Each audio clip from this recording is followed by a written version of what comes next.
तो hello guys, welcome back our new video. आज की वीडियो में हम आपको कुछ कमाल का दिखाने वाले हैं।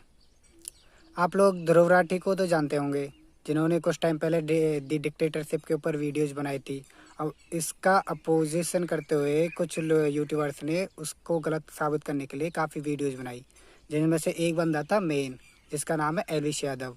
वो भी एक वैसे तो बहुत बड़ा यूट्यूबर है और उसने ध्रुव राठी को काफ़ी कोशिश की कि इसे गलत प्रूफ कर दे। तो उसके लिए उसने यूट्यूब पे कुछ वीडियो छोड़ी, जिसमें उसे ध्रुव राठी को कभी कुछ कहता है कभी कुछ कहता है वो।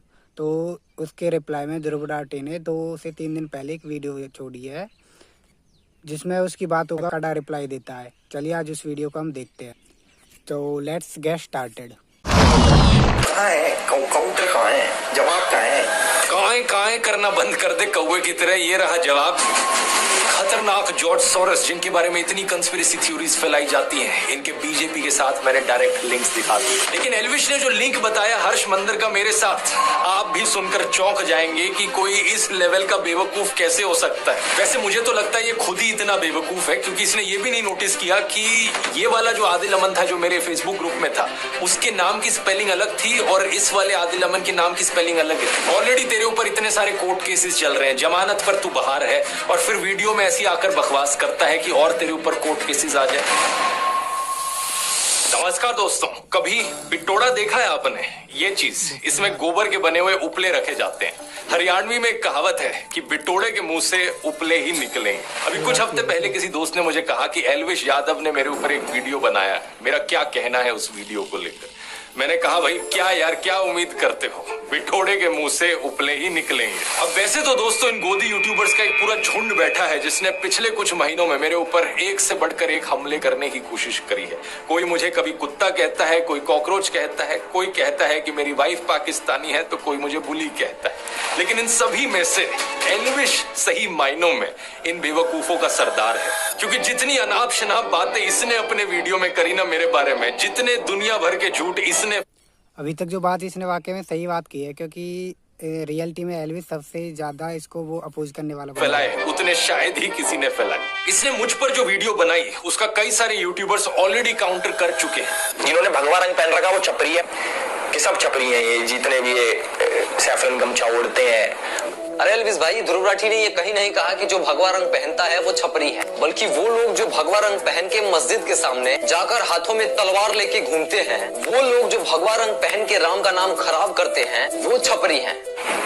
इसे बोलते हैं भाई साहब ब्रेन वॉशिंग। किस चीज का सिस्टम है? बच्चे बिगाड़ने का, गैमलिंग ऐप प्रमोट करने का, या फिर भांग पीकर वीडियो बनाने का, बियर पीकर वीडियो बनाने का, माहौल खराब करने का? आखिर किस चीज का सिस्टम? किसी भी चीज को यहाँ से वहां जोड़ दिया, कभी बोला कुछ, दिखाया कुछ, कभी तो बोलना ही नहीं आया ढंग से। हर्ष मंदार कह लो या फिर हर्ष मंदर कह लो, जो भी है। तो this is an interview of Harmandar Singh. Harmandar Singh Harsh Mander नहीं है, इज अ डिफरेंट गाय। अब जस्ट बिकॉज उनके नाम सिमिलर हैं, तो इसने उन्हीं का आर्टिकल दिखा दिया। मतलब हद होती है यार। अब इस बात का कोई प्रूफ अवेलेबल नहीं है कि हर्ष मंदर और ध्रुव राठी डायरेक्टली कनेक्टेड हैं, लेकिन एक स्पेकुलेशन के आधार पे और एक कॉन्स्पिरेसी थ्योरी के आधार पे इस बात को इतने कॉन्फिडेंस से बता दिया जाता है। जो व्यक्ति गाली देता था वो व्यक्ति ने इस वीडियो में गाली नहीं दी, खुद ही बोला नहीं दे पाऊंगा। क्यों? क्योंकि इस व्यक्ति ने सुधारा है उसको। ये है पढ़े लिखे यूट्यूबर्स का फर्क। जब छपरियों का सरदार गाली देना बंद कर सकता है इस व्यक्ति के वीडियो की वजह से, तो फिर इसके जो गुलाम हैं वो क्यों नहीं गाली देना बंद करेंगे? इतनी बेइज्जती होने के बाद भी एल्विश का मन नहीं भरा, मुझसे कहने लगा कि काउंटर दो। कहाँ है काउंटर, कहाँ है काउंटर? काउंटर कहाँ है काउंटर, कहाँ है जवाब, कहाँ है?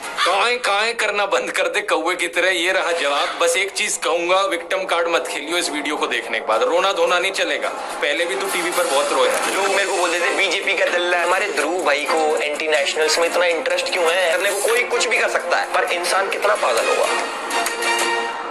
बीजेपी की एक बड़ी पॉपुलर स्ट्रैटेजी है, आपने भी नोटिस किया होगा दोस्तों, कि जो भी इंसान बीजेपी की आलोचना करता है, ये बीजेपी वाले उसे एंटी नेशनल घोषित करते फिरते हैं। एल्विश ने भी यही किया कि ये इंसान एंटी नेशनल, वो एंटी नेशनल, फलाना एंटी नेशनल, ढिमकाना एंटी नेशनल। अब किसी तरीके से इन सभी लोगों के ध्रुव राठी से कनेक्शन जोड़ दो और इसे भी एंटी नेशनल घोषित कर। मैंने तो एंटी नेशनल घोषित कर दिया। आइए पॉइंट बाय पॉइंट देखते हैं कि इसने एग्जैक्टली क्या कहा था। इसने बात करी थी आदिल अमन नाम के एक आदमी की। साल 2020 के अंदर ध्रुव राठी ने एक फेसबुक ग्रुप बनाया, जिसके अंदर वो एडमिन थे, और इस ग्रुप के अंदर बहुत सारे लोग थे। उसके अंदर एक इंपॉर्टेंट चेहरा था जिसका नाम है आदिल अमन। पहली पहली गलत इन्फो, साल 2020 में मैंने कोई ग्रुप नहीं बनाया। जिस ग्रुप की ये बात कर रहे हैं वो मैंने 2017 में बनाया था और 2020 तक तो मैंने उसे बंद कर दिया था। इस फेसबुक ग्रुप का नाम था ध्रुव राठी स्क्वाड। इसके साथ साथ मेरा एक फेसबुक पेज भी है सिर्फ ध्रुव राठी नाम से। इस ग्रुप को मैनेज करने के लिए मैंने कुछ एडमिन्स को चुना, उन लोगों में से जो मेरे फेसबुक पेज पर सबसे ज्यादा एक्टिव लोग थे। कौन ये लोग थे मैं नहीं जानता, मैंने सिर्फ इस बेसिस पर इन लोगों फेसबुक ग्रुप का एडमिन बनाया कि ये मेरे फेसबुक पेज पर सबसे ज्यादा लाइक और कमेंट करते थे। इनफैक्ट फेसबुक की खुद की ये सजेशन होती थी उस जमाने में। तो जो भी एडमिन्स थे मेरे फेसबुक ग्रुप के, उनमें से किसी से भी मैं आज तक पर्सनली कभी नहीं मिला। अब हुआ क्या कि इनमें से एक एडमिन आदिल अमन ने एक टाइम पर बड़े ही वायलेंट और एक्सट्रीमिस्ट टाइप के कमेंट्स किए, जिन्हें ऑब्वियसली मैं सपोर्ट नहीं करता।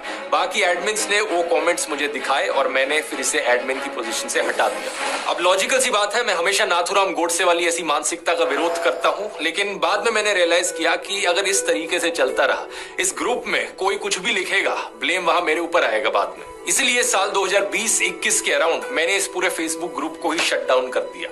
अब 4 सालों बाद हमारी कहानी में एंट्री होती है इस बेवकूफ की, जो इस घटना को लेकर एक स्कैंडल बनाने की कोशिश करता है। ये अपनी इमेजिनरी कहानियां बनाता है कि आदिल और मैं तो जिगरी दोस्त हैं। अगर ध्रुव भाई ये वीडियो देख रहे हैं तो भाई के चेहरे पे मुस्कुराहट आ गई होगी, क्योंकि पुराने साथी हैं, आम आदमी पार्टी में साथ में काम करते थे।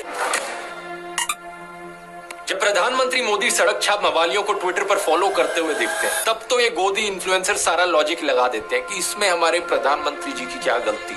उन्हें क्या पता था कि ये इंसान ऐसी अभद्र भाषा का इस्तेमाल कर सकता है। याद है ना निखिल नाम का एक ट्विटर यूजर जिसने गर्व से कहा था कि प्रधानमंत्री मोदी उसे फॉलो करते हैं। इसने किस तरीके से एक महिला पत्रकार की मौत पर जश्न मनाया था, उनको गालियां दी थी। और प्लीज प्रधानमंत्री से रिक्वेस्ट कीजिए कि वो इस तरह के लोगों को फॉलो ना करें।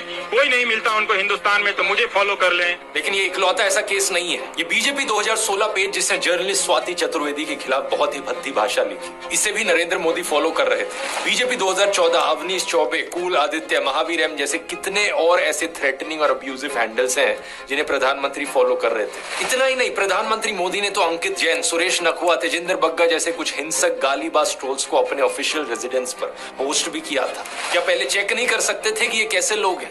ऑनलाइन से अब ऑफलाइन पर आ जाए तो आसाराम बलात्कार के लिए कॉन्विक्ट हुआ, यहाँ नरेंद्र मोदी उसे माला पहनाते हुए और उसके पैर छूते हुए दिख रहे हैं। जीवन में जब कोई नहीं जानता था, उस समय से बापू के आशीर्वाद मुझे मिलते रहे हैं। इस ट्वीट और इस फेसबुक पोस्ट में प्रधानमंत्री मोदी गुरमीत राम रहीम की प्रशंसा करते हुए दिख रहे हैं। वही गुरमीत राम रहीम जिसे मर्डर और रेप जैसे केसेस में दोषी पाया गया है। इस फोटो में हरियाणा के पूर्व मुख्यमंत्री गुरमीत राम रहीम के साथ बैठे हुए दिख रहे हैं। 2017 के इस न्यूज आर्टिकल को देखिए। मध्य प्रदेश की एंटी टेररिस्ट स्क्वाड ने भोपाल, ग्वालियर, जबलपुर और सतना में 11 लोगों को गिरफ्तार किया। इन पर आरोप था कि ये पाकिस्तान की ISI के लिए जासूसी कर रहे थे। अब आज तक की हेडलाइन देखिए, ये जो गले में बीजेपी का पट्टा डाले हुए और टी-शर्ट पर मोदी लिखवाए हुए दिख रहा है, ये है ध्रुव सक्सेना। यहाँ इसकी फोटो देखिए मध्य प्रदेश के पूर्व मुख्यमंत्री शिवराज सिंह चौहान के साथ। कि भारतीय जनता पार्टी विश्व की पहली राजनीतिक पार्टी जिसके ऊपर एक ठप्पा लग चुका है कि यह एक ISI सर्टिफाइड पार्टी बन चुकी है। कम से कम 3 शख्स इन 11 में से सीधा तरीके से भारतीय जनता पार्टी के साथ जुड़े हुए। अलेजिड आतंकवादियों के बीजेपी से सिर्फ 1-2 ऐसे कनेक्शन नहीं है, ढेर सारे हैं। 2022 के इस न्यूज आर्टिकल को देखिए। जम्मू के रियासी में पकड़े गए आतंकियों में से एक तालिब हुसैन जम्मू एंड कश्मीर बीजेपी के माइनॉरिटी मोर्चा IT सेल का फॉर्मर चीफ निकला। बीजेपी ने कहा कि ये केवल 18 दिन तक बीजेपी का सदस्य रहा था। नासिर और जुनैद की किलिंग का अक्यूज मोनू मानेसर इस फोटो में अनुराग ठाकुर के साथ, यहाँ लेट अरुण जेटली के साथ और यहाँ होम मिनिस्टर अमित शाह के साथ। इस फोटो में प्रधानमंत्री मोदी पूर्व बीजेपी सांसद प्रज्ञा ठाकुर के साथ दिख रहे हैं, जो 2008 के मालेगांव बॉम्ब ब्लास्ट की एक अक्यूज है। बीजेपी नेताओं की एक्सट्रीमिस्ट टेंडेंसीज में डायरेक्ट इन्वॉल्वमेंट या इनडायरेक्ट एसोसिएशन के ये सब एग्जांपल्स तो बस ट्रेलर है। अगर मैं पूरी लिस्ट बनाने लग जाऊं तो यहाँ 3 घंटे की फिल्म बन जाएगी। बाबू बजरंगी का स्टिंग ऑपरेशन, यशवंत शिंदे का एफिडेविट, प्रज्वल रेवन्ना, आशीष मिश्रा, अनुराग ठाकुर, यति नरसिंह सरस्वती, सूरजपाल अमू, सुरेश चौहान के लिस्ट चलती ही जाती है। कोई कहता है गोली मारो, कोई लिंचिंग के लिए दोषी पाए गए लोगों को मालाएं पहनाता है, कोई बलात्कारियों को संस्कारी ब्राह्मण बताता है, तो कोई मुसलमानों के खिलाफ जेनोसाइड की बात करता है। क्या एल्विश में हिम्मत है इन सब केसेस पर बोलने की? एल्विश मुझे पक्का पता है तो इस वीडियो को देख रहा होगा। सीधा तुझसे बोलना चाहूंगा, अगर तुझ में 1% भी हिम्मत है तो बीजेपी से काउंटर मांग कर दिखा दे। कहां है काउंटर, कहां है काउंटर? ये जो काएं करे जा रहा था ना मेरे साथ, बीजेपी के साथ करके दिखा। नहीं कर पाएगा, क्योंकि मुझे पता है तेरे जैसे सत्ता के चाटुकार पूरी जिंदगी ऐसी हिम्मत नहीं जुटा पाएंगे। मेरे खिलाफ बोलना आसान है क्योंकि पता है सरकार पीछे से कुछ कहेगी नहीं और बड़े यूट्यूबर को टारगेट करके व्यूज मिलेंगे, कंट्रोवर्सी होगी, पब्लिसिटी मिलेगी। पता है तुझ जैसे गोदी यूट्यूबर्स की सबसे बड़ी प्रॉब्लम क्या है? तुझ जैसे लोगों को लगता है कि कंट्रोवर्सी क्रिएट करके व्यूज आएंगे और इसी तरीके से फॉलोअर्स बटोरे जा सकते हैं, इसी तरीके से यूट्यूब पर करियर बनाया जा सकता है। लेकिन तेरे जैसे एक और यूट्यूबर को मैंने पहले भी कहा था कि कंट्रोवर्सी करके एक सस्टेनेबल यूट्यूब करियर बनाना पॉसिबल नहीं है। एक लिमिट तक ही लोग इस ड्रामे को बर्दाश्त करेंगे, उसके बाद लोगों को भी पता लग जाएगा तो ये ड्रामा जो करता है, कंट्रोवर्सी जो करता है, सिर्फ व्यूज के लिए करता है, पैसे के लिए करता है। असलियत में यूट्यूब पर अगर एक लॉन्ग टर्म करियर बनाना है तो उसके लिए ऑडियंस को कुछ जेन्युइन वैल्यू देनी पड़ेगी। ये चीज मैंने अपने यूट्यूब ब्लूप्रिंट कोर्स में सिखाई है।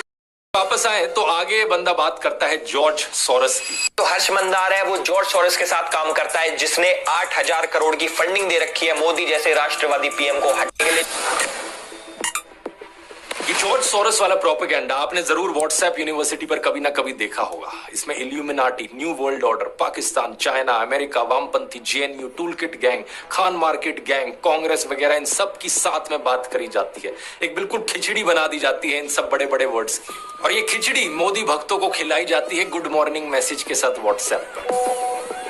एल्विश अपने वीडियो में बार बार कहता है कि गूगल कर लो, गूगल कर लो। तो आइए गूगल करके देखते हैं कि कौन है ये जॉर्ज सोरस। जॉर्ज सोरस एक हंगेरियन अमेरिकन बिलियनियर है और वे एक investor, hedge fund manager, short seller और फिलेंथ्रोपिस्ट है। बहुत सारे बड़े बड़े शब्द हैं, मैं जानता हूँ एल्विश को हजम नहीं हुए होंगे, तो उसने सीधा व्हाट्सएप खोला और देखा कि व्हाट्सएप पर जो लिखा है वो बता देता हूँ। 1992 में इन्होंने अपनी शॉर्ट सेलिंग से बैंक ऑफ इंग्लैंड को हिला दिया था, $1 बिलियन का प्रॉफिट कमाया था। 1997 में इन्होंने थाईलैंड और मलेशिया की करेंसीज को शॉर्ट कर दिया था जिसकी वजह से एक फाइनेंशियल क्राइसिस देखने को मिली थी। उसी साल इन्होंने दी अटलांटिक में एक आर्टिकल लिखा था जिसमें इन्होंने कहा कि वैसे तो मैंने फाइनेंशियल मार्केट्स में छप्पर फाड़ कमाई की है, लेकिन अब मुझे लगता है कि लेसे फेयर कैपिटलिज्म, यानी जहां कोई रेगुलेशंस ना हो, ऐसा कैपिटलिज्म एक खतरा है ओपन सोसाइटी के लिए। ओपन सोसाइटी का मतलब है कि ऐसी दुनिया जहां डेमोक्रेटिक गवर्नेंस हो, फ्रीडम ऑफ एक्सप्रेशन हो और इंडिविजुअल राइट्स के लिए रिस्पेक्ट की जाए। ऐसी सोसाइटी बनाने के लिए इन्होंने दुनिया के 100 देशों में अपनी ओपन सोसाइटी फाउंडेशन बनाई। इस ओपन सोसाइटी फाउंडेशन ने इंडिया में अपने कदम रखे साल 1999 में, जब अटल बिहारी वाजपेयी हमारे देश के प्रधानमंत्री थे। इनिशियली ये इंडियन इंस्टीट्यूशंस में स्टडी और रिसर्च के लिए स्टूडेंट्स को फेलोशिप्स और स्कॉलरशिप्स देते थे। ये सिर्फ साल 2014 में ही था कि इन्होंने अपना India specific grant making program शुरू किया। इसके तहत इन्होंने अलग अलग सेक्टर्स में काम करने वाली लोकल ऑर्गेनाइजेशंस को सपोर्ट किया, जैसे कि साइको सोशल डिसेबिलिटीज वाले लोगों के लिए community living, public services, rights को स्ट्रेंथन करना, justice system reforms, medicine access. इनके सोशल इंपैक्ट इन्वेस्टमेंट्स ने 2 वेंचर्स को फंड किया है, नियो ग्रोथ और कैपिटल फ्लोट। इन दोनों वेंचर्स ने इंडिया के 40,000 से ज्यादा छोटे बिजनेसेस को $300 मिलियन की अफोर्डेबल फाइनेंसिंग दी है। जैसे कि 2017 का ये न्यूज आर्टिकल देखिए, कैपिटल फ्लोट फाइनेंशियल ईयर 2018 में 5,000 करोड़ के लोन्स डिसबर्स करेगी स्मॉल और माइक्रो बिजनेसेस को। 2022 में कैपिटल फ्लोट का नाम हो गया एक्सियो। थोड़ा और गूगल करोगे तो पता चलेगा कि इस कंपनी के फाउंडर्स कौन हैं, गौरव हिंदुजा और शशांक ऋष्यश्रिंग, जिन्होंने स्टैनफोर्ड यूनिवर्सिटी से अपनी MBA की है। और गौरव हिंदुजा के बारे में अगर आप गूगल करोगे तो इनका ट्विटर अकाउंट सामने आएगा जिसमें इनके वेरीफाइड फॉलोअर्स में आप देख सकते हो बीजेपी के नेता कपिल मिश्रा। फिर शशांक का नाम गूगल करो, शशांक की शादी के बारे में ये न्यूज आर्टिकल सामने आएगा। देखिए यहाँ कौन गेस्ट आए थे इस शादी को अटेंड करने। मुकेश अंबानी की मदर कोकिलाबेन अंबानी, बीजेपी नेता लाल कृष्ण आडवाणी और बीजेपी नेता देवेंद्र फडणवीस। तो ये एलिजिडली खतरनाक जॉर्ज सोरस, जिनके बारे में इतनी कंस्पिरेसी थ्योरीज फैलाई जाती हैं, इनके बीजेपी के साथ मैंने डायरेक्ट लिंक्स दिखा दी। लेकिन व्हाट्सएप पर झूठी खबरें क्या फैलाएंगे ये लोग कि भाई मुझे जॉर्ज सोरस से फंडिंग आती है। इंडियन एक्सप्रेस की एक इन्वेस्टिगेशन से पता चला कि जॉर्ज सोरस की ओपन सोसाइटी फाउंडेशन के वर्ल्ड वाइड 68 ऐसे प्रोजेक्ट्स हैं जिनकी फंडिंग होती है UN डेमोक्रेसी फंड से, और इंडिया इस यूनाइटेड नेशंस डेमोक्रेसी फंड में 4th हाईएस्ट कंट्रीब्यूटर है। इसका मतलब समझ रहे हो दोस्तों, इनडायरेक्टली जॉर्ज सोरस की फंडिंग करती है मोदी सरकार। इन्हीं जॉर्ज सोरस ने चाइना के शी जिनपिंग के बारे में कहा कि चाइना के प्रेसिडेंट ओपन सोसाइटीज के लिए सबसे खतरनाक ओपोनेंट है। इन्होंने इंटरनेशनल कम्युनिटी को यह कहा है कि चाइना की हाईटेक कंपनीज पर क्रैकडाउन किया जाए। इन्होंने चाइना के बेल्ट एंड रोड इनिशिएटिव की भी सख्त आलोचना की थी। इतना ही नहीं, 2017 में पाकिस्तान ने ओपन सोसाइटी फाउंडेशन की पाकिस्तान ब्रांच को बंद करने का आदेश दिया था। तो जिस जॉर्ज सोरोस को ये लोग विलन बनाने की कोशिश करते हैं, वो तो ओपनली चाइना और पाकिस्तान के खिलाफ बोलते हैं। इतना ही नहीं, इन्होंने अमेरिका में रेसिज्म को खत्म करने के लिए भी एफर्ट्स किए हैं। इन्होंने इनकम इनइक्वालिटी के खिलाफ भी आवाज उठाई है। कुछ और अमीर लोगों के साथ मिलकर इन्होंने अमेरिकन गवर्नमेंट को एक लेटर भी लिखा था, जिसमें कहा कि मिडिल क्लास और गरीब लोगों की बजाय अमीरों से टैक्स वसूला जाए। इन्होंने कहा कि हमारे जैसे अमीर लोग जिनके पास $50 मिलियन से भी ज्यादा पैसा है, इनके ऊपर 2 से 3% का वेल्थ टैक्स लगाया जाना चाहिए। तो ओवरऑल आप देख सकते हैं कि जॉर्ज सोरोस चाइना के ओपनली खिलाफ बोलते हैं, पाकिस्तान को इनसे तकलीफ है, अमेरिका में रेसिज्म और इनकम इनइक्वालिटी का ये विरोध करते हैं, अनरेगुलेटेड कैपिटलिज्म के खतरों पर ये बात करते हैं। इंडिया में स्टूडेंट्स को फेलोशिप दी है इन्होंने, फार्मर्स को पैसा दिया है इनकी ऑर्गेनाइजेशन ने, 40,000 से ज्यादा स्मॉल बिजनेसेस को इजी लोन्स प्रोवाइड करवाए हैं। फ्रेशवर्क्स जैसे इंडिया की कई स्टार्टअप्स में इनकी इन्वेस्टमेंट है और इंडियन गवर्नमेंट यूनाइटेड नेशंस के डेमोक्रेटिक फंड में डोनेट करती है, जहां से इनके वर्ल्ड वाइड प्रोजेक्ट्स को पैसा मिलता है। यहां तक सुनने में तो सब ठीक ही लग रहा है, तो फिर प्रॉब्लम क्या है? प्रॉब्लम यह है कि इन्होंने इंडिया में डेमोक्रेसी के इरोजन पर कंसर्न जताया। प्रॉब्लम यह है कि इन्होंने नरेंद्र मोदी के खिलाफ भी बोला। प्रधानमंत्री मोदी और गौतम अडानी के एलिजिड नाजायज संबंधों के बारे में इन्होंने बात की। इन्होंने कहा कि नरेंद्र मोदी को अडानी क्राइसिस पर सवालों के जवाब देने होंगे ताकि फॉरेन इन्वेस्टर्स का विश्वास ना डगमगाए। Modi and business tycoon Adani are close allies. Modi is silent on the subject, but he will have to answer questions from foreign investors and in parliament. और आप तो जानते ही हो कि गोदी इकोसिस्टम के हिसाब से मोदी भारत है और भारत मोदी है इन लोगों के लिए। इसलिए कोई भी प्रधानमंत्री मोदी की आलोचना करे, इन लोगों का गैंग उसे भारत विरोधी डिक्लेयर कर देता है, फिर चाहे वो रियाना हो, भारत के किसान हो या फिर जॉर्ज सोरोस हो। अब ये सारा तो व्हाट्सएप और गोदी मीडिया पर घूम रहा प्रोपेगेंडा है, लेकिन एल्विश की बेवकूफी तो इससे भी ज्यादा कमाल की है। एल्विश कहता है कि जॉर्ज सोरोस को राहुल गांधी की आंटी जानती है, इसलिए वो आंटी हमारे देश के लिए खतरा है। जो हमारे जॉर्ज सोरोस है वो हमारे राहुल गांधी जी की आंटी फौरी नेहरू के बहुत ही करीबी दोस्त है। गूगल पर सर्च करो तो पता चलेगा कि 2017 में ऑलरेडी इनका देहांत हो चुका है, 108 साल की उम्र पर। एक ऐसी महिला जो आज से 7 साल पहले ही गुजर चुकी है, वो भी 108 साल की उम्र पर। एल्विश की राय में वो देश के लिए खतरा है। और वैसे तो 2009 का इंडियन एक्सप्रेस का ये आर्टिकल देखो, जिसमें बताया गया है कि फौरी नेहरू नेटिवली हंगरी से है, जहां से जॉर्ज सोरोस भी है। जॉर्ज सोरोस की तरह वो भी ज्यूइश थी। जब इंडिया में उनकी लव मैरिज हुई तो उन्होंने अपना नाम कर लिया था शोभा नेहरू। इस 2009 के आर्टिकल की हेडिंग है, मिस्टर सोरोस एक पुरानी दोस्त से मिलने गए। लेकिन 14 साल बाद 18 फरवरी 2023 में इसी को 2 गोदी वेबसाइट्स पब्लिश करती हैं और कहती हैं खुलासा खुलासा, जानिए बड़ा खुलासा है। 14 साल पुराने आर्टिकल को दिखाकर ये लोग नया खुलासा कहते हैं। ऐसा ही कुछ किया गया farmer prime minister Manmohan Singh की बेटी अमृत सिंह को लेकर। वैसे तो 2013 का यह आर्टिकल है जहां लिखा है, प्रधानमंत्री की बेटी को मानव अधिकार कानून में जबरदस्त काम करने के लिए सम्मानित किया गया। उनकी रिपोर्ट का नाम था globalizing torture, CIA secret torture and extraordinary rendition. यहाँ उन्होंने 136 लोगों के बारे में बताया जिन्हें टेरर सस्पेक्ट्स बनाकर 54 देशों की जेलों में डिटेन किया गया, टॉर्चर किया गया। और यहाँ पर यह भी बताया गया है कि वो ओपन सोसाइटी जस्टिस इनिशिएटिव के साथ काम कर रही हैं, जिन्होंने इस रिपोर्ट को पब्लिश भी किया है। लेकिन इसके 7 साल बाद गोदी मीडिया वेबसाइट इसे भी छापकर कहती है, ये देखो नया खुलासा खुलासा खुलासा। लेकिन लेटेस्ट इंफॉर्मेशन अगर पता करने की कोशिश करी होती तो अब ये ओपन सोसाइटी फाउंडेशन में काम कर भी नहीं रही है। अब ये स्टैनफोर्ड यूनिवर्सिटी में लॉ की प्रोफेसर है। इसके बाद एल्विश बात करता है हर्ष मंदर की। हर्ष मंदार कह लो या फिर हर्ष मंदर कह लो, जो भी है। नहीं, पहली बात तो जो भी नहीं होता है, हर्ष मंदर है उनका नाम। कल को तेरे नाम को भी ऐसे करके कोई बोले कि एल्विश कह लो या एल्विश कह लो, जो भी है, ऐसे नहीं होता। दूसरा, ये गूगल करते हैं कि अब ये कौन है। हर्ष मंदर एक फॉर्मर IAS ऑफिसर हैं जो 6 डिस्ट्रिक्ट्स में डिस्ट्रिक्ट हेड रहे हैं, डिविजनल कमिश्नर रहे हैं, मसूरी की Lal Bahadur Shastri IAS training academy में फैकल्टी रहे हैं और 2002 में इन्होंने गुजरात दंगों के विरोध में वॉलंटरी रिटायरमेंट ली थी। इन्होंने 24 किताबें लिखी हैं। इतनी किताबें एल्विश अपने 7 जन्मों में भी नहीं पढ़ पाया। पिछले 10 सालों में Dainik Bhaskar, Hindustan Times, The Hindu, Indian Express, Scroll, Live Mint, NDTV, Business Standard, Article 14 जैसे अखबारों और न्यूज पोर्टल्स के लिए कॉलम भी लिखे हैं। श्याम बेनेगल की फिल्म समर इनकी लिखी हुई 2 कहानियों पर बेस्ड है। इन्होंने बहुत से कॉलेज यूनिवर्सिटीज में लेक्चर लिए हैं, जैसे कि IIM Ahmedabad, NALSA university of law, MIT, Boston, university of California, institute of development studies. 2010 से 2012 तक ये यूपीए सरकार द्वारा बनाए गए नेशनल एडवाइजरी काउंसिल के मेंबर थे। कई इंपॉर्टेंट बिल्स ड्राफ्ट करने में इनका योगदान रहा है, जैसे कि right to information, right to education, food security bill, child labour abolition. इन्होंने लिंचिंग्स के विरोध में कारवाए मोहब्बत कैंपेन चलाया और इन्हें इनके काम के लिए बहुत सारे अवार्ड्स मिले हैं, जैसे कि M.A. Thomas national human rights award 2002, Christy harmony award 2012 या क्वाइट मिनिथ अवार्ड 2020। लेकिन इस अनपढ़ बेवकूफ एल्विश के अनुसार ये भी एंटी नेशनल है। आप पूछोगे क्यों? क्योंकि इन्होंने जॉर्ज सोरोस की ओपन सोसाइटी फाउंडेशन के साथ काम किया है। वही हर्ष मंदार जो कि जॉर्ज सोरोस के लिए काम करता है और मतलब बिना सर पैर के जो मन में बकवास आए बोल डालो। अब सबसे इंटरेस्टिंग बात है कि इन सबसे मेरा क्या रिलेशन है। आज तक असलियत में दोस्तों मैं हर्ष मंदर से कभी मिला नहीं, ना मेरी उनसे आज तक कभी बात हुई। इनका नाम मैंने पहली बार एल्विश की वीडियो से ही सुना और जो भी ये इन्फॉर्मेशन मैंने आपको निकाल कर दी, इसका वीडियो देखने के बाद गूगल करके रिसर्च करके आपको दिखाई। लेकिन एल्विश ने जो लिंक बताया हर्ष मंदर का मेरे साथ, आप भी सुनकर चौंक जाएंगे कि कोई इस लेवल का बेवकूफ कैसे हो सकता है। एल्विश ने कहा कि मैंने CA और मणिपुर पर जो वीडियो बनाया वो मैंने हर्ष मंदर के ट्वीट देखकर बनाया। 4 अगस्त 2023 को हर्ष मंदार ट्वीट करते हैं मणिपुर दंगों के ऊपर और ठीक 2 दिन बाद हमारे ध्रुव भाई की वीडियो आ जाती है।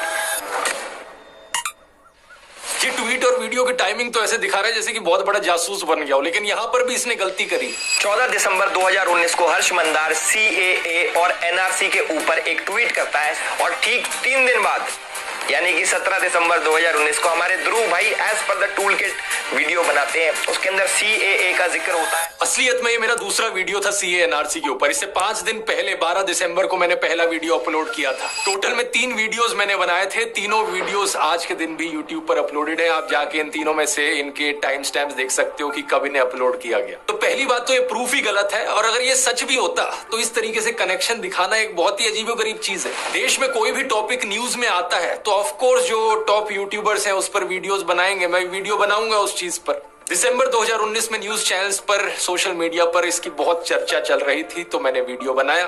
मेरे साथ साथ लाखों लोगों ने इस पर ट्वीट किए, फेसबुक पर पोस्ट किए। सेम चीज मणिपुर के लिए भी कही जा सकती है। जब मणिपुर का इशू चल रहा था तो मैंने उस पर वीडियो बनाया। अब लाखों लोगों के ट्वीट्स में से किसी एक इंसान को पकड़ लेना और कहना कि देखो इस इंसान के ट्वीट के बाद मैंने अपना वीडियो बनाया, भाई क्या लॉजिक है यार ये। और मणिपुर पर वो वीडियो बनाने का ख्याल मुझे इसलिए आया क्योंकि मणिपुर की ट्रैजिक क्लैशेस में उन 2 औरतों की वीडियो ने हर एक इंसान की आत्मा को झकझोर दिया था। हर एक इंसान जिसकी जमीन मरी नहीं हुई थी, जिसकी आत्मा बिकी नहीं हुई थी, उसने इस टॉपिक की बात करी है। लेकिन एल्विश जैसे सत्ता के चाटुकार का मुंह ध्रुव राठी ने भाई ने बिल्कुल सही की, क्योंकि जो वो कांड हुआ था वो काफी खतरनाक था, खौफनाक था यार। क्योंकि उसको जो भी जिसने भी देखा उसकी एक बार से रूह कांप जाती है।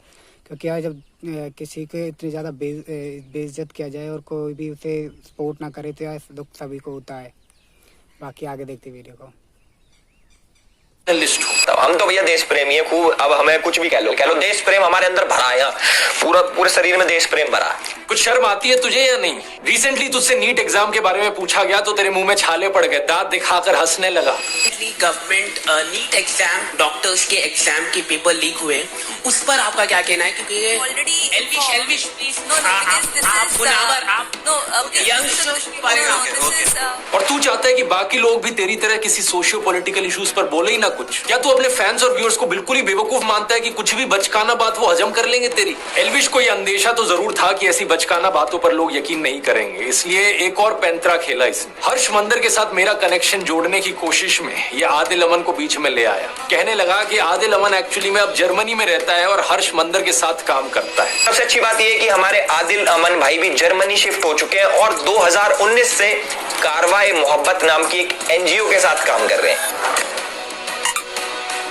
इसके लिए इसने एक फेसबुक प्रोफाइल दिखाई पीछे प्रूफ के तौर पर। और जानते हो क्या दोस्तों, ये किसी और आदिल अमन की फेसबुक प्रोफाइल थी। लिटरली यहाँ पर 2 अलग अलग इंसानों की बात करी जा रही थी। या तो ये खुद इतना बेवकूफ है कि इसने चेक भी नहीं किया कि यहाँ पर किसका फेसबुक प्रोफाइल दिखा रहा है, या फिर ये सही मायनों में अपने व्यूअर्स को बेवकूफ समझता है। वैसे मुझे तो लगता है ये खुद ही इतना बेवकूफ है क्योंकि इसने ये भी नहीं नोटिस किया कि ये वाला जो आदिल अमन था जो मेरे फेसबुक ग्रुप में था, उसके नाम की स्पेलिंग अलग थी और इस वाले आदिल अमन के नाम की स्पेलिंग अलग है। ये नहीं सोचा इसने कि सेम इंसान कैसे हो सकते हैं। ये जो दूसरा वाला आदिल अमन है, इसकी ये फेसबुक पोस्ट देखिए।